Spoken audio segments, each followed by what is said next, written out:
사랑하는 성도 여러분, 4월 4일 새벽 만나에 오신 여러분, 주님의 이름으로 환영하고 축복합니다. 오늘 우리에게 주시는 하나님의 말씀 보겠습니다.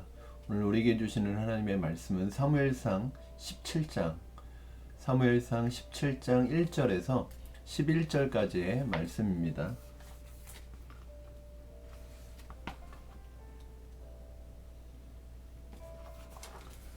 블레셋 사람들이 그들의 군대를 모으고 싸우고자 하여 유다에 속한 소고에 모여 소고와 아세가 사이에 에베스담밈에 진침해 사울과 이스라엘 사람들이 모여서 엘라 골짜기에 진치고 블레셋 사람들을 대하여 전열을 벌였으니 블레셋 사람들은 이쪽 산에 섰고 이스라엘은 저쪽 산에 섰고 그 사이에는 골짜기가 있었더라. 블레셋 사람들의 진영에서 싸움을 도두는 자가 왔는데 그의 이름은 골리앗이요 가드 사람이라. 그의 키는 6규빗 한 뼘이요 머리에는 노투구를 썼고 몸에는 비늘 갑옷을 입었으니 그 갑옷의 무게가 놋 5,000세겔이며 그의 다리에는 놋 각반을 찼고 어깨 사이에는 놋 단창을 메었으니 그 창자루는 배틀째 같고 창날은 철 600세겔이며 방패든 자가 앞서 행하더라. 그가 서서 이스라엘 군대를 향하여 외쳐 이르되 너희가 어찌하여 나와서 전열을 벌였느냐. 나는 블레셋 사람이 아니며 너희는 사울의 신복이 아니냐. 너희는 한 사람을 택하여 내게로 내려보내라. 그가 나와 싸워서 나를 죽이면 우리가 너희의 종이 되겠고 만일 내가 이겨 그를 죽이면 너희가 우리의 종이 되어 우리를 섬길 것이니라. 그 블레셋 사람이 또 이르되 내가 오늘 이스라엘 군대를 모욕하였으니 사람을 보내어 나와 더불어 싸우게 하라 한지라. 사울은 온 이스라엘이 블레셋 사람의 이 말을 듣고 놀라 크게 두려워하니라. 아멘.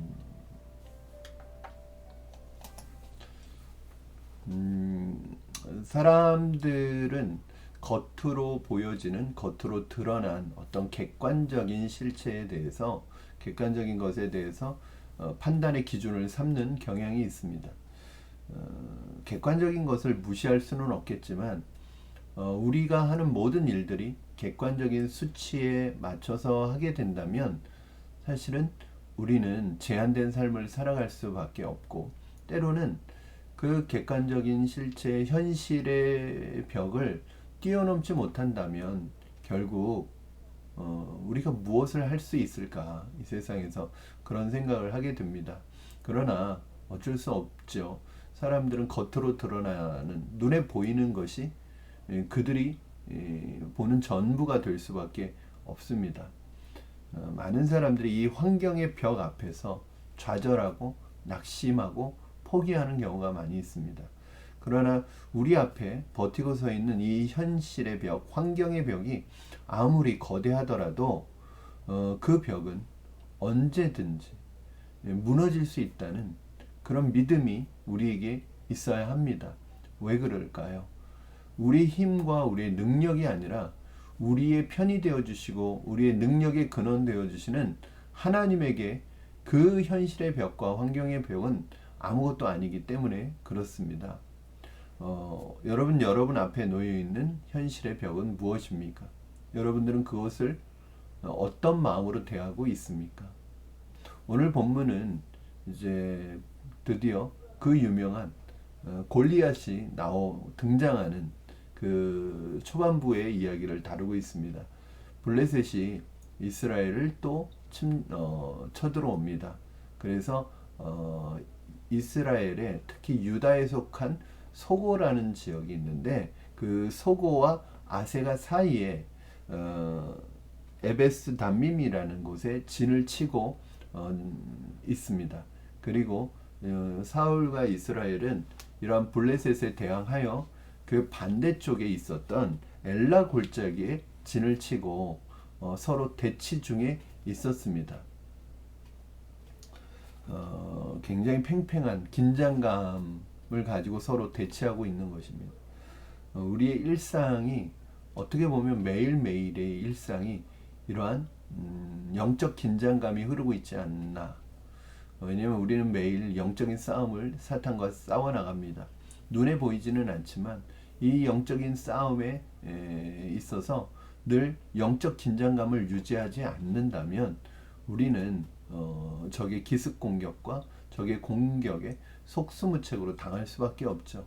어쨌든 이 두 진영이 함께 대치하고 팽팽한 긴장감 속에 서로를 대치하고 있었습니다.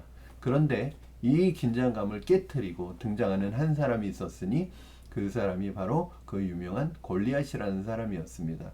오늘 본문에 보면은 이 골리앗이라는 사람의 등장과 함께 그 골리앗의 외적인 모습을 굉장히 자세하게 디테일하게 묘사하고 있습니다. 이렇게 묘사하는 이유는 한 가지겠죠. 바로 얼마나 넘사벽인지, 이 골리앗을 이긴다는 게 얼마나 불가능한 일인지를 보여주기 위한 것입니다. 오늘 한번 말씀 보겠습니다. 4절에서 7절인데 보면 블레셋 사람들의 진영에서 싸움을 도두는 자가 왔는데 그의 이름은 골리앗이요 가드 사람이라 그의 키는 6규빗 한 뼘이요. 이게 뭐냐면 그 거의 2m 이상이 되는 장신인 거죠. 그리고 머리에는 노투구를 썼고 몸에는 비늘 갑옷을 입었으니 그 갑옷의 무게가 놋 5,000세겔이며 그 갑옷 무게가 56kg 정도가 됩니다. 그리고 다리에는 놋 각반을 쳤고 어깨 사이에는 놋 단창을 메었으니 그 창자루는 배틀채 같고 창날은 철 600세겔이며 방패든 자가 앞서 행하더라. 그 창을 들었는데 단창을 들었는데 이 단창의 철 무게만 거의 7kg에 가까운 6.7kg가 되는 무게를 가지고 있었다는 거예요. 온 몸에 다른 방어용 무기들은 놋으로 장식을 했습니다. 그야말로 보통 사람은 아니죠. 모든 신장과 그 모습에서 위압감을 받을 수밖에 없는 정말 거인이었던 거예요. 그야말로 압도적인 무장을 하고 이스라엘을 향해 나온 것입니다. 그런데 이런 골리앗이 이스라엘을 향해서 모욕적인 말을 하면서 한 가지 도전을 합니다. 8절에서 10절 말씀에 보면은 어떤 도전을 하냐면 나는 블레셋의 대표로 너희와 싸우겠다. 그러니 너희도 나와 싸울 사람을 대표를 내보내서 우리가 1대1로 붙어서 싸워서 만약에 내가 지면 블레셋이 너희를 섬길 것이고 너희의 종이 될 것이지만 만약에 너희 대표가 지면 우리 블레셋을 섬기고 종이 되어라 라는 도전을 하게 됩니다. 그리고 스스로 모욕적인 말을 한다고 자신이 이스라엘을 모욕했다고 말하면서 내가 너희들을 모욕했으니 한번 나와서 덤빌 테면 덤벼봐라. 한번 나올 만한 용기가 있는 사람이 있으면 한번 나와봐라. 얼마나 모욕적인 것입니까? 너희들 중에 그렇게 용기 낼 만한 사람이 있겠느냐 라는 말을 하고 있는 것입니다. 이 반응을 이 말을 들은 골리앗의 이 모욕적인 도전을 받은 사울과 이스라엘 백성들의 반응은 어땠을까요? 11절입니다. 사울과 온 이스라엘이 블레셋 사람의 이 말을 듣고 놀라 크게 두려워하니라. 여러분 두려워하고 있었답니다. 이런 모욕적인 골리앗의 말에 그 누구도 반응하거나 싸우려는 용기가 난 게 아니라 두려워하면서 눈치만 보고 있는 모습을 보여주고 있습니다. 왜 그랬을까요? 이스라엘에는 골리앗과 같은 이런 장수가 없었기 때문일까요? 뭐 골리앗과 똑같지는 않겠지만 이스라엘에도 사울만 해도 다른 사람보다 어깨 하나가 더 있을 정도의 장신이었습니다. 그리고 다윗의 형들이었던 엘리압이나 이런 사람도 굉장히 큰 사람이고 군인으로서의 그런 체격과 신장을 갖춘 사람이었어요. 그리고 이스라엘 온 나라에 왜 큰 사람이 없었겠어요?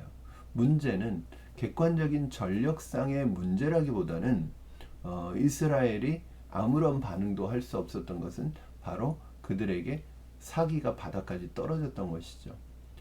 하나님의 백성들에게 있어서 사기는 어떤 것일까요? 무기가 많아서, 군대가 많아서 아닐 거예요. 이스라엘 백성들에게 있어서 사기라는 것은 하나님이 함께 계실 때 나타나는 사기죠. 사울은 하나님의 영이 떠났습니다. 그래서 악령에 시달리고 있었던 사울은 이런 도전 앞에서 어떠한 반응도 보일 수 없었고, 그런 지도자 앞에서 이스라엘 모든 군대들도 아무런 반응을 보일 수 없었던 것입니다. 즉 객관적인 전력의 문제가 아니라 바로 내면의 사기의 문제였던 것입니다. 사울과 이스라엘은 지금까지 수많은 싸움을 해왔습니다. 그런데 그 모든 싸움에서 사실은 이스라엘이 승리했을 때 객관적인 어떤 전력이나 무기 때문에 이겼던 적은 한 번도 없습니다. 그러나 객관적인 전력과 겉으로 드러난 모든 객관적인 수치에서는 말도 안 되는 전력이었지만, 항상 하나님의 영이 함께 하시고 하나님께서 이기게 하시고 하나님께서 뛰어넘게 하시고 하나님께서 감당하게 하셔서 이스라엘은 그 수많은 전쟁에서 승리할 수 있었습니다. 그렇다면 지금도 마찬가지겠죠. 눈에 보이는 것, 눈에 보이는 골리앗, 눈에 보이는 골리앗이 주는 위압감, 그 누구도 싸울 수 없을 것 같은 그런 중압감, 이것에 사실은 사기가 떨어지지 않아도 되는 거죠. 왜요? 지금까지 이스라엘이 싸웠던 전쟁처럼 지금 이 순간에도 하나님께서는 객관적인 전력이나 그 사람이 가지고 있는 어떤 전투력이 문제가 아니라 하나님의 영이 그들과 함께 하느냐가 중요한 것입니다. 눈에 보이는 것, 겉으로 보여지는 환경이 전부가 아닙니다. 우리에게는 믿음이 있습니다. 눈으로 보여지지는 않지만 우리 뒤에는 하나님이 있습니다. 하나님이 우리 편이 되시면 누가 우리를 이길 수 있겠습니까? 저는 제가 어떤 중요한 일들을 결정하고 준비할 때 아무것도 없었는데 제 마음속에 평안함이 있었어요. 왜냐하면 그 평안함이라는 것은, 그래서 어떤 분은 저에게 그렇게 얘기했죠. 뭐 믿는 구석이 있는 것 같다고. 사실은 제가 믿을 수 있는 건 아무것도 없었습니다. 돈이 있었던 것도 아니고 제가 능력이 있었던 것도 아니고 누구 저를 받쳐주는 어떤 배경이 있었던 것도 아니고 사람이 있었던 것도 아닙니다. 그러나 저는 하나님이 내게 주신 마음이고 하나님이 내게 주신 비전이고 하나님이 내게 주신 사명이라면 감당할 힘을 주실 줄로 믿고, 또 감당할 수 있는 모든 것을 공급하여 주실 줄로 믿고 있었습니다. 그 믿음이 저를 평안하게 했습니다. 사랑하는 여러분, 겉으로 드러난 것, 눈에 보이는 세상의 벽 앞에 낙심하지 마시고 믿음으로 하나님이 나와 함께 하시면 현실의 벽을 뛰어넘고 무너뜨릴 수 있다는 믿음을 가지고 오늘도 하나님의 자녀의 권세를 가지고 살아가시는 여러분 되기를 주님의 이름으로 축원합니다. 여러분, 하나님의 자녀의 권세가 여러분에게 있습니다.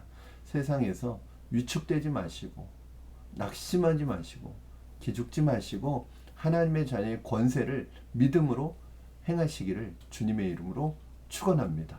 세상 사람들, 세상의 직장의 동료, 또 세상에서 만나는 사람들이 아무리 대단할지라도 하나님을 믿는 여러분의 믿음과 비교할 수 없습니다.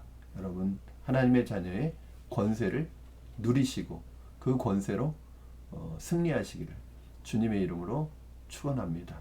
기도하겠습니다. 살아계신 하나님 아버지, 감사합니다. 압도적인 무장을 하고 이스라엘 앞에 나타난 골리앗 앞에 아무런 반응도 못하고 두려워했던 이스라엘의 모습이 우리의 모습은 아닌지 하나님 점검하기를 원합니다. 세상에서 살아갈 때 하나님, 세상 사람들이 너무나 압도적이고 너무나 대단해서 나도 모르는 사이에 위축돼서 낙심하고 절망하여 삶의 소망을 잃어버리고 살아가지는 않습니까? 살아계신 하나님 아버지, 우리는 가진 것이 없고 많은 것을 소유하지 못했고 능력이 부족하지만 하나님이 주시는 믿음으로 승리할 수 있을 줄로 믿습니다. 현실의 벽 앞에서, 넘사벽 앞에서 낙심하거나 두려워하지 말고 믿음으로 뛰어넘게 하여 주시고 믿음으로 무너뜨리게 하여 주시옵소서. 여리고성이라는 난공불락의 성을 믿음으로 순종으로 무너뜨렸던 이스라엘 백성처럼 오늘 하나님 나에게 직면해 있는 모든 세상의 벽을 하나님 믿음으로 뛰어넘고 정복하고 무너뜨리는 하나님의 자녀의 권세를 사용하게 하여 주시옵소서. 두려워하지 않게 하여 주시옵소서. 감사하며 예수님의 이름으로 기도하옵나이다. 아멘. 사랑하는 성도 여러분, 오늘 하루도 세상의 벽이 아무리 높다 할지라도 하나님이 함께 하시면, 하나님이 하시고자 하면 넉넉히 믿음으로 뛰어넘을 줄로 믿습니다.